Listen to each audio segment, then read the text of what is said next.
Я не должен. Нет, ты выглядишь. Я между. Я толще всех. Ты беременна. Это Дима беременный. Смотрите, у него вот такое. Так, ну теперь мы возьмем интервью у тебя. Добрый день. Как тебя зовут? Артем. Отлично. А фамилия у тебя есть или это тайна? Могу сказать. Говори. Чихачев. Отлично. Артем Чихачев. В шахматы играешь? Конечно. Как кони ходят?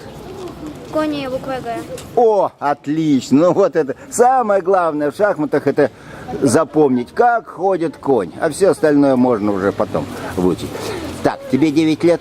10. 10 лет. У тебя есть шахматный разряд? Что? Разряд шахматный Да. есть?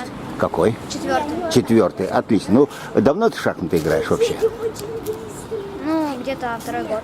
А, я думал, скажешь так, ну, лет 10-15 уже играю. Нет, очень просто, потому что 1 год учебы шахматам, он считается за 3 года. Так что, если ты в шахматы играешь... А кто тебя научил? Папа, мама?